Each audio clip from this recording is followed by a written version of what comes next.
नमस्कार, स्वागत आहे तुमचं सुषमास किचनमध्ये। आज आपण पारंपरिक पद्धतीने मिरचीचं पंचामृत तयार करणार आहोत। पंचामृत हे कोणत्याही नैवेद्यावर तयार केलं जातं। शक्यतो पुरणाच्या स्वयंपाकात पंचामृत बनवलं जातं, तसंच पितृपक्षामध्ये पण पंचामृत बनवलं जातं। अगदी साधी, सोपी आणि झटपट तयार होणारी रेसिपी आहे। नेहमी आपण एरवी पण तुम्ही हे पंचामृत तयार करू शकता, पण नैवेद्याच्या स्वयंपाकातील पंचामृताची टेस्ट जरा छानच येते। रेसिपी शेवटपर्यंत बघा। रेसिपीला लाईक करा, चॅनलला सबस्क्राईब करा, तसंच बेल नोटिफिकेशन पण ऑलवर प्रेस करा। तुम्ही मिरचीचं पंचामृत कसं बनवता हे कमेंट करून नक्की सांगा। आता आपण चटपटीत आंबट गोड चवीचं पंचामृत बनवायला सुरुवात करूया। इथे मी स्टीलची कढई ठेवली गरम करायला। यामध्ये 2 पळी तेल टाकून घ्यायचे। शक्यतो आंबट गोष्टी करताना स्टीलची कढई वापरल्यामुळे ॲल्युमिनियमची कढई वापरू नये, त्यामुळे मी स्टीलची वापरते। तेल व्यवस्थित आपल्याला गरम करून घ्यायचे। तेल आपलं गरम झाले, यामध्ये अर्धा चमचा मोहरी टाकून घ्यायची। मोहरी तडतडली, जिरं घालून घ्यायचे।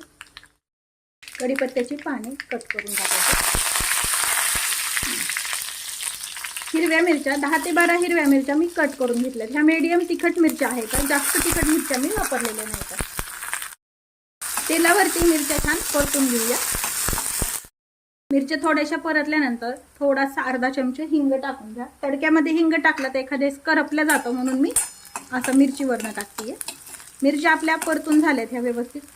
आता यामध्ये काही मसाले ॲड करूया। थोडीशी हळद टाकून घ्यायची।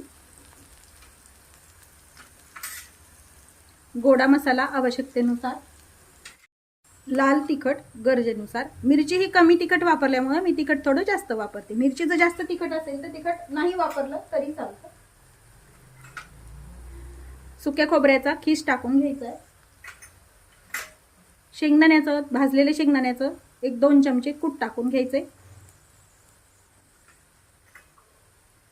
तिळाचं 2 चमचे कूट वापरायचे। तीळ हे भाजून कूट करून घेतलेलं आहे।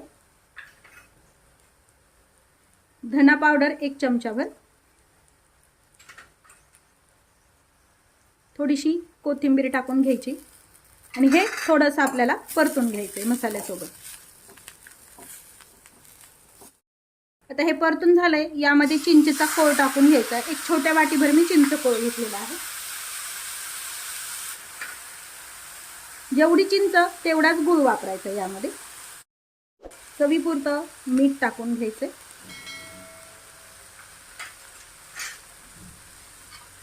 आणि हे मिक्स करून घ्यायचे। आता यामध्ये एक अर्धी वाटी भरून पाणी टाकून घ्यायचे। अगदी मिरच्या थोड्याशा शिजण्यापुरतंच आपल्याला पाणी वापरायचं। जसं तुम्हाला दाटसर पातळ हवं पंचामृत तसं तुम्ही बनवू शकता। पंचामृत हे पक्ष पंधरवाड्यात पण बनवले जातं, पितृपक्षामध्ये पुरणाच्या स्वयंपाकात पण बनवले जातं। मस्त कलर आलाय आपल्या पंचामृताला। थोडीशी कोथिंबीर टाकून एक उकळी येऊ द्यायची। फक्त एक उकळी आली तरी हे व्यवस्थित शिजले जातं। छान उकळी आली पंचामृताला, आपण गॅस बंद करून घेऊया। तयार आहे आपलं चमचमीत असं मिरचीचं पंचामृत। तयार केलेलं पंचामृत जर फ्रीजमध्ये ठेवलं तर व्यवस्थित 4 ते 5 दिवस छान टिकतं।